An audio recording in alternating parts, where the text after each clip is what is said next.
The Polish Prime Minister has told Ursula von der Leyen we will not be blackmailed after the European Commission chief vowed to punish his country for challenging the supremacy of EU law.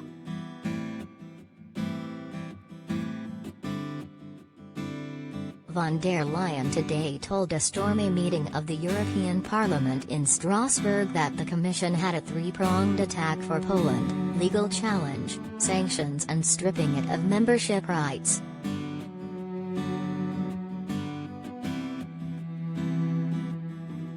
She warned, "We cannot and will not allow our common values to be put at risk."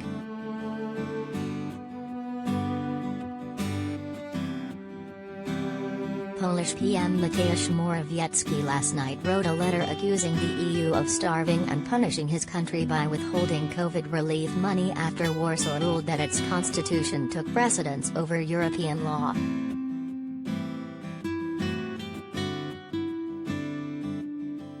He warned against a dangerous phenomenon that threatens the future of our union.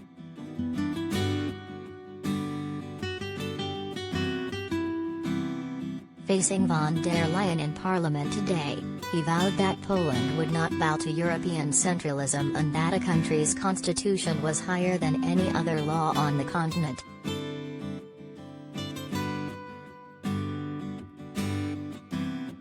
The PM's robust speech prompted a cacophony of outrage to break out across the benches, while Polish ministers stood up to applaud after he finished.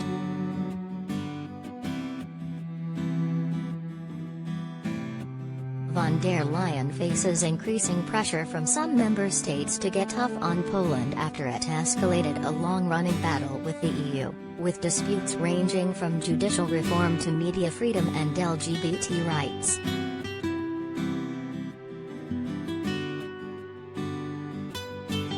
Referring to the fall of communism in Poland in 1989, von der Leyen said, "The people of Poland wanted democracy, they wanted the freedom to choose their government, they wanted free speech and free media, they wanted an end to corruption and they wanted independent courts to protect their rights."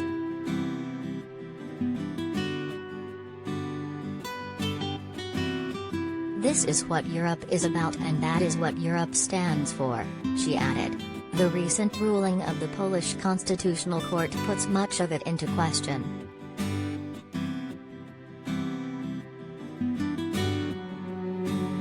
Last week, the Polish Constitutional Court ruled that EU law was incompatible with aspects of the country's constitution.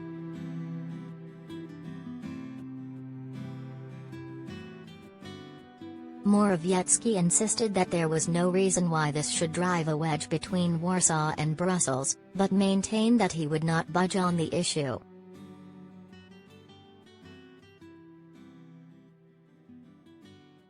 "The EU will not fall apart simply because our legal systems will be different," he said, adding, "If you want to make a non-national superstate out of Europe, first get the consent of all the European states and societies."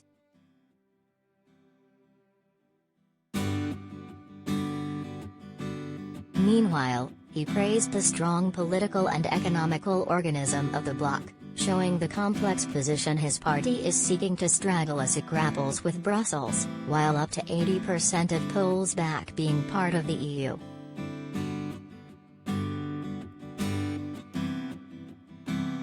Von der Leyen warned that Poland's constitutional ruling is a direct challenge to the unity of the European legal order.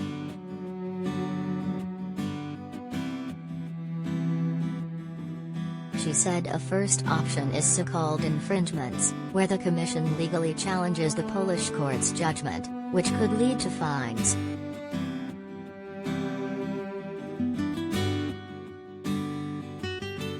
Another option is a conditionality mechanism and other financial tools whereby EU funds would be withheld from Poland.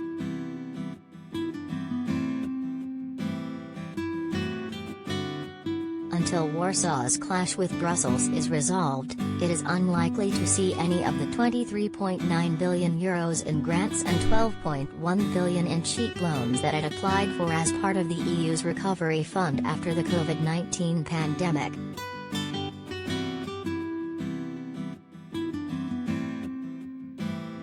The EU could even block Polish access to EU grants for development and structural projects in the 2021 to 2027 budget worth around €70 billion.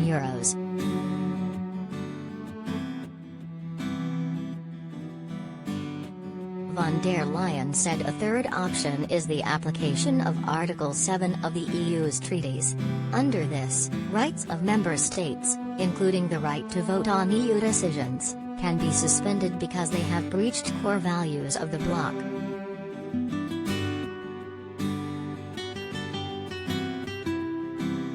Morawiecki, speaking after her in the EU Assembly, accused the bloc of overstepping its authority.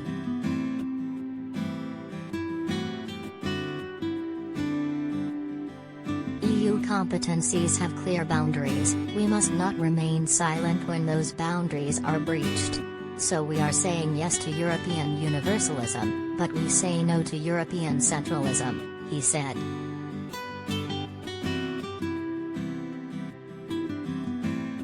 A succession of members of the parliament then stood up to castigate the Polish leader, while some EU ministers gathering for a meeting in Luxembourg joined the chorus of criticism.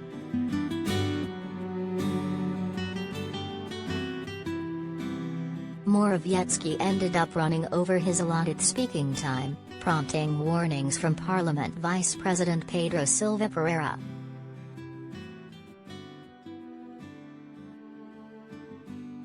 You will take note that I was extremely flexible with the allocated time so that nobody can say that you didn't have time enough to give explanations to the European Parliament, Pereira told the PM.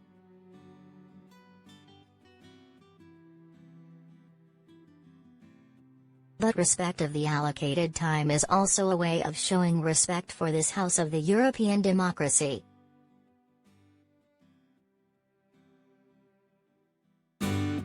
Advertisement.